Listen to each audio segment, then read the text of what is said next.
ఇక జూబ్లీహిల్స్ పోస్టల్ బ్యాలెట్లో కూడా ఇప్పుడు కాంగ్రెస్ ఆధిక్యంలో ఉన్నట్లుగా తెలుస్తుంది. ఇక దీనికి సంబంధించిన డీటెయిల్స్ కూడా మా ప్రతినిధి సాయిని అడిగి తెలుసుకుందాం. సాయి, ఇప్పుడు పోస్టల్ బ్యాలెట్లో కూడా కాంగ్రెస్ ముందంజలో కొనసాగుతూ ఉన్నట్లుగా తెలుస్తుంది. అసలు డీటెయిల్స్ ఏంటి అక్కడ?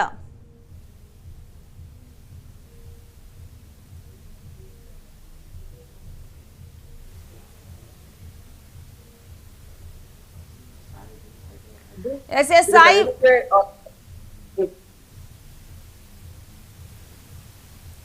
సాయి చెప్పండి. మీ ఆడియో కొంత ఇష్యూలో ఉన్నట్లు కొంత వినిపించడం లేదు, ఒకసారి చెక్ చేస్తాను. ఇక్కడ ఫుల్ గా క్రౌడ్ ఉండడం వల్ల ఇక్కడ ఎస్ సాయి, క్లియర్ గా ఉంది, మాట్లాడండి. నియోజకవర్గం మొత్తం 10 ఓటింగ్ బ్యాలెన్స్ కూడా ఇక్కడ తీసుకోవచ్చు. ఓట్ అయితే లెక్కించి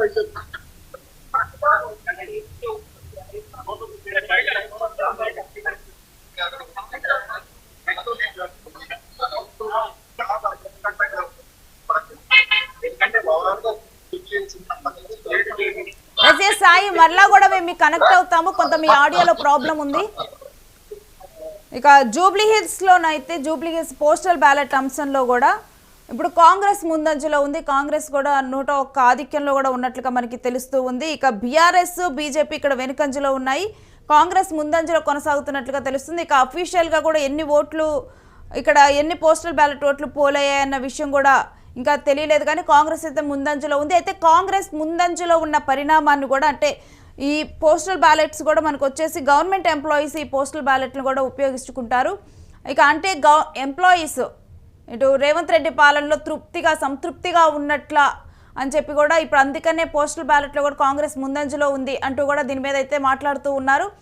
ఇక ఈ విధంగా కూడా ఇక ప్రజెంట్ అయితే జూబ్లీహిల్స్లో కాంగ్రెసే ముందంజలో కొనసాగుతూ ఉంది. బీఆర్ఎస్ వెనుకంజ పడిందనే చెప్పాలి. ఇక ఆ తర్వాత బీజేపీ అయితే మరింత వెనుకగా ఉండిపోయింది.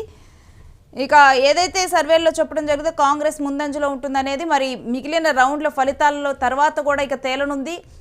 కాంగ్రెస్ ముందుంటుందా బీఆర్ఎస్ ముందుంటుందా అనేది మాత్రం ముందుగానైతే పోస్టల్ బ్యాలెట్ అంశంలో మాత్రం కాంగ్రెసే ముందుండటం అయితే జరిగింది. ఇక ఈ విధంగా కూడా మరి ఈసారి జూబ్లీహిల్స్లో రేవంత్ రెడ్డి స్ట్రాటజీస్ ఫలిస్తాయా, మరి కేటీఆర్ స్ట్రాటజీస్ ఫలిస్తాయా, నవీన్ యాదవ్ జూబ్లీహిల్స్ ఎమ్మెల్యే అవ్వబోతున్నారా, లేకపోతే మాగంటి సునీత జూబ్లీహిల్స్ ఎమ్మెల్యేగా మారబోతున్నారా ఏంటి అనేది ఈ ఉప ఎన్నిక మీద అయితే ఇప్పుడు ఒక ఆసక్తి కొనసాగుతూ ఉంది. ఈ ఉప ఎన్నిక అనేది కూడా ఇప్పటి వరకు ఉన్నటువంటి పాలనకు ఒక జడ్జిమెంట్ అని చెప్పి కూడా నమ్ముతున్నారు. అందుకని బీఆర్ఎస్ ఎలాగైనా కాంగ్రెస్ని ఓడించి కాంగ్రెస్ పాలన ప్రజలు మెచ్చలేదు, కాంగ్రెస్ నచ్చలేదు అనే విధంగా కూడా రేవంత్ రెడ్డి సీఎంగా సరితూగడు అనే విధంగా కూడా ఇప్పుడు బీఆర్ఎస్ జనాల్లో ఈ అంశాన్ని లేవనెత్తేందుకు ఇక్కడ గెలుపొంది మరలా కూడా జూబ్లీహిల్స్ స్థానాన్ని ఇప్పటివరకు తమ స్థానమైనటువంటి జూబ్లీహిల్స్ స్థానాన్ని మరలా కూడా తిరిగి కైవసం చేసుకోవాలి అని చెప్పి విశ్వ ప్రయత్నాలు చేసింది బీఆర్ఎస్. కానీ మరి ప్రజలు అలా మాట్లాడేందుకు అవకాశం ఇచ్చారా లేదా, జూబ్లీహిల్స్ ఓటర్లు ఎవరి వైపు మొగ్గు చూపారు అనేది కూడా తేలనుంది. ఇక ఎలాగైనా సరే అధికారంలో ఉన్నాము, అధికార పార్టీ జూబ్లీహిల్స్ స్థానాన్ని కైవసం చేసుకోవాలి. రేవంత్ రెడ్డి తన పవర్ ఏంటి, తనకున్నటువంటి ఇప్పటి వరకు ఉన్నటువంటి పాలనలో ప్రజలు సంతృప్తిగా ఉన్నారు, బీఆర్ఎస్ మీద ఇంకా వ్యతిరేకత పోలేదు అనేది ప్రూవ్ చేసేందుకు కూడా కాంగ్రెస్ సిద్ధంగా ఉంది. ఈ విధంగా కూడా ఎవరికి వారు విశ్వ ప్రయత్నాలు చేశారు, సర్వశక్తులు వడ్డారు. జూబ్లీహిల్స్ నియోజకవర్గంలో బీఆర్ఎస్ కాంగ్రెస్ మాత్రమే కాదు, Revanth versus CM Revanth versus కేటీఆర్గా కూడా ఈ వ్యవహారం అనేది నడిచింది. ముఖ్యంగా కూడా ఇక్కడ కాంగ్రెస్ అభ్యర్థి నవీన్ యాదవ్ని సెలెక్ట్ చేసింది రేవంత్ రెడ్డి. కొంతమంది సీనియర్లు వద్దంటున్నప్పటికీ కూడా నవీన్ యాదవ్ని సీనియర్లను పక్కన పెట్టి మరి నవీన్ యాదవ్ని ఇక్కడ సెలెక్ట్ చేశారు రేవంత్ రెడ్డి. అలాంటిది మొత్తం కూడా తన గెలుపు బాధ్యతలు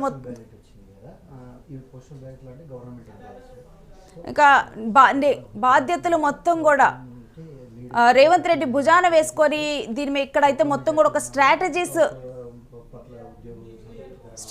అయితే ఇక్కడ స్ట్రాటజీస్ రచించారు. ఇక అలాంటిది ఇప్పుడు బీఆర్ఎస్ మరి కాంగ్రెస్ స్ట్రాటజీస్ ఫలిస్తాయా బీఆర్ఎస్ స్ట్రాటజీస్ ఫలిస్తాయా అనేది కూడా చూడాలి. ఇప్పటికైతే పోస్టల్ బ్యాలెట్ అంశంలో మాత్రం కాంగ్రెస్ ముందంజలో ఉంది.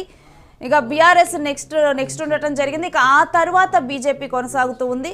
ఇక ఇక్కడ బీజేపీ అభ్యర్థి లంకల దీపక్ రెడ్డి మీద కూడా ఇతను కూడా ఎవరు ఓట్లను చీల్చనున్నారు, ఎవరి గెలుపుకు కారణం అవ్వనున్నారు అనేది కూడా ఒక డిబేట్ కూడా రన్ అయింది దీనికి ముందల. సో ఇప్పుడు ఈ జూబ్లీ హిల్స్లో కూడా ఇన్నాళ్ళు డిబేట్స్ కానీ ఇన్నాళ్ళు ఈ ఆలోచనల విధానాలకు కానీ వీటన్నిటికీ కూడా కొన్ని నిమిషాల్లో కొన్ని గంటల్లో తెరపడనుంది. ఇక కొన్ని నిమిషాల్లో అఫీషియల్గా కూడా ఈ వీటికి సంబంధించి పోస్టల్ బ్యాలెట్ అంశానికి సంబంధించి కూడా ఎవరు ముందంజలో ఉన్నారు అనే విషయం కూడా అఫీషియల్గానైతే తెలియనుంది.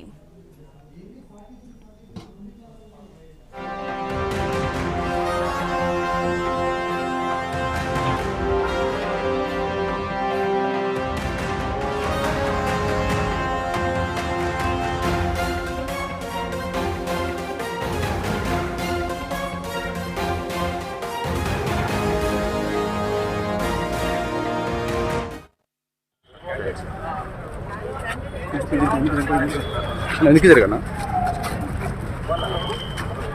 अम्मा आप एंट्रेंस में एंट्रेंस में अम्मा వెనక్కి తీసుకుంటా फॉलो करो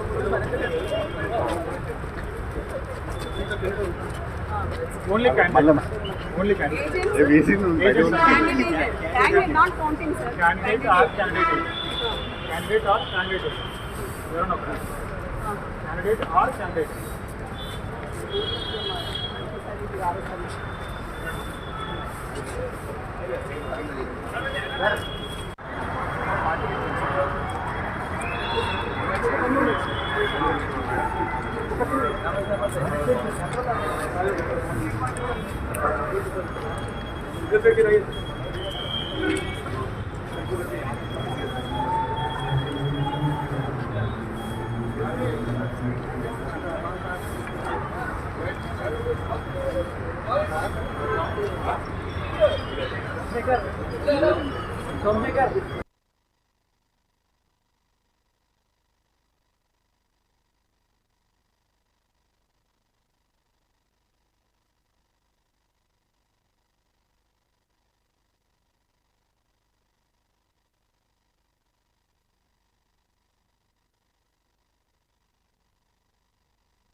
Somekar